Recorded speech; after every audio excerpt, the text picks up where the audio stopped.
राधे कृष्णा दोस्तों। राम नाम की महिमा। एक संत महात्मा श्यामदास जी रात्रि के समय में श्री राम नाम का जप जाप करते हुए अपनी मस्ती में चले जा रहे थे। जाप करते हुए वे एक घने जंगल से गुजर रहे थे। विरक्त होने के कारण वे महात्मा बार बार देशाटन करते रहते थे।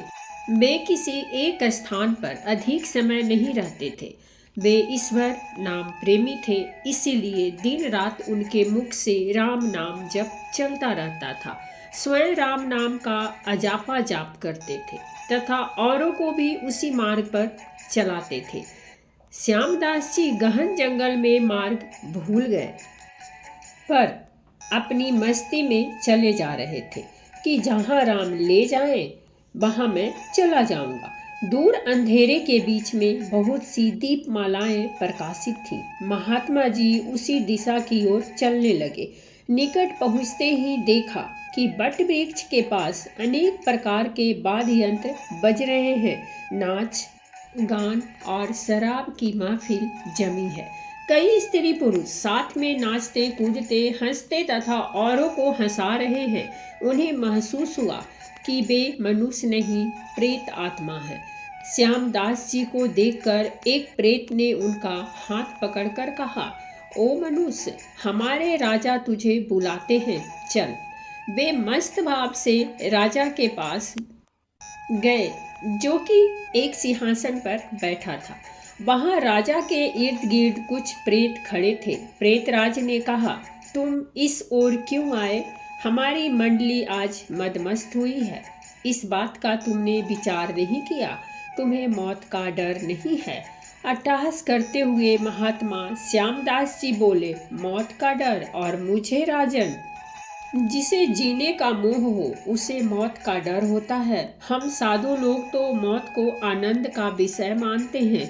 यह तो देह परिवर्तन है जो प्रारब्ध कर्म के बिना किसी से हो नहीं सकता। प्रेतराज, तुम जानते हो हम कौन हैं? महात्मा जी, मैं अनुमान करता हूँ कि आप प्रेतात्मा हो। प्रेतराज, तुम जानते हो लोक समाज हमारे नाम से कांपता है। महात्मा जी बोलते हैं, प्रेतराज, मुझे मनुष्य में गिनने की गलती मत करना। हम जिंदा दिखते हुए भी जीने की इच्छा से रहित मृत्यु तुल्य हैं।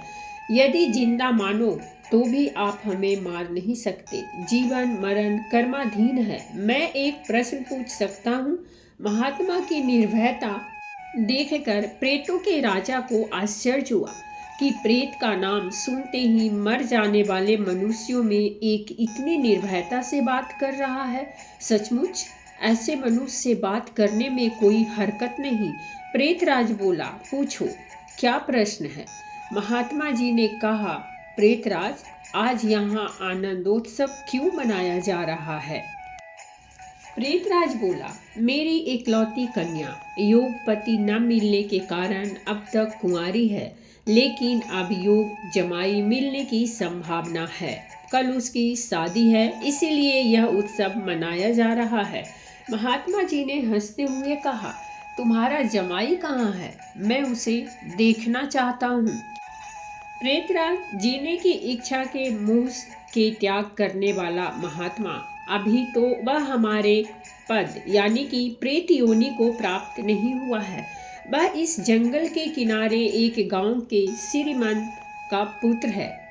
महादुराचारी होने के कारण वह इस वक्त भयानक रोग से पीड़ित। कल संध्या के पहले उसकी मौत होगी, फिर उसकी शादी मेरी कन्या से होगी। इसलिए रात भर गीत नृत्य और मद्यपान करके हम आनंद उत्सव मनाएंगे। श्यामदास जी वहां से विदा होकर श्री राम नाम का अजापा जाप करते हुए जंगल के किनारे के गांव में पहुंचे। उस समय सुबह हो चुकी थी। एक ग्रामीण से महात्मा ने पूछा, इस गांव में कोई श्रीमान का बेटा बीमार है क्या? ग्रामीण, हाँ महाराज, नवलसा सेठ का बेटा संकल चंद एक वर्ष से रोगग्रस्त है। बहुत उपचार किए पर उसका रोग ठीक नहीं होता। महात्मा नवलसा सेठ के घर पहुंचे। सांकल चंद की हालत गंभीर थी, अंतिम घड़ियां थी, फिर भी महात्मा को देखकर माता पिता को आशा की किरण दिखी। उन्होंने महात्मा का स्वागत किया। सेठ पुत्र के पलंग के निकट आकर महात्मा राम नाम की माला जपने लगे।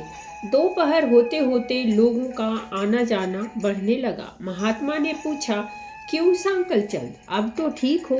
सांकल चंद ने आंखें खोलते ही अपने सामने एक प्रतापी संत को देखा तो रो पड़ा और बोला, महात्मा जी, आप मेरा अंत सुधारने के लिए पधारे हो। मैंने बहुत पाप किए हैं, भगवान के दरबार में क्या मुंह दिखाऊंगा? फिर भी आप जैसे संत के दर्शन हुए हैं, यह मेरे लिए शुभ संकेत है। इतना बोलते ही उसकी सांस फूलने लगी, वह खांसने लगा। बेटा, निराश न हो, भगवान राम पतित पावन है। तेरी यह अंतिम घड़ी है, अब काल से डरने का कोई कारण नहीं। खूब शांति से चित्तवृत्ति के तमाम वेग को रोककर श्री राम नाम के जप में मन को लगा दे। अजापा जप में लग जा। शास्त्र कहते हैं, चरितम रघुनाथस्यम शतकोटिम प्रविस्तरम एकैकम अक्षरम पुण्य महापातक नाशनम। अर्थात 100 करोड़ शब्दों में भगवान राम के गुण गाए गए हैं। उसका एक एक अक्षर ब्रह्मत्व, हत्या आदि महापापों का नाश करने में सामर्थ्य है। दिन ढलते ही सांकल चंद की बीमारी बढ़ने लगी। वैद्य हकीम बुलाए गए, हीरा भस्म आदि कीमती औषधियाँ दी गई, किंतु अंतिम समय आ गया। यह जानकर महात्मा जी ने थोड़ा नीचे झुककर उसके कान में राम नाम लेने की याद दिलाई। राम बोलते ही उसके प्राण पखेरु उड़ गए। लोगों ने रोना शुरू कर दिया। शमशान यात्रा की तैयारियां होने लगी। मौका पाकर महात्मा जी वहां से चल दिए। नदी तट पर आकर स्नान करके नाम स्मरण करते हुए वहां से रवाना हुए। शाम ढल चुकी थी। फिर वे मध्य रात्रि के समय जंगल में उसी वट वृक्ष के पास पहुंचे। प्रेत समाज उपस्थित था।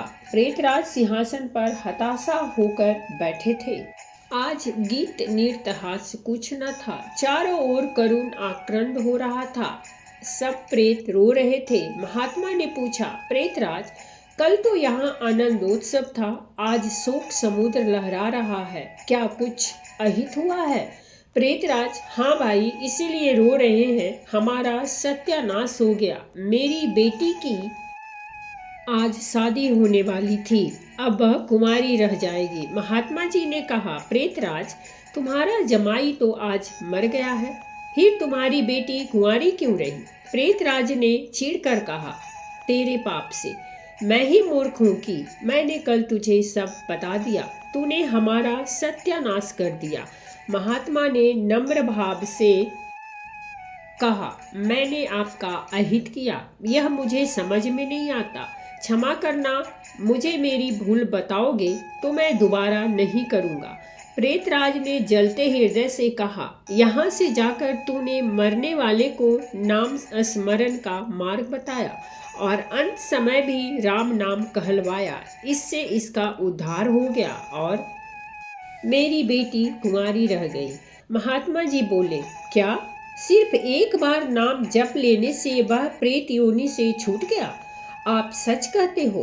प्रेतराज, हाँ भाई, जो मनुष्य राम नाम जपा करता है वह राम नाम जप के प्रताप से कभी हमारी योनि को प्राप्त नहीं होता। भगवान नाम जप में नरको द्वारने की शक्ति है।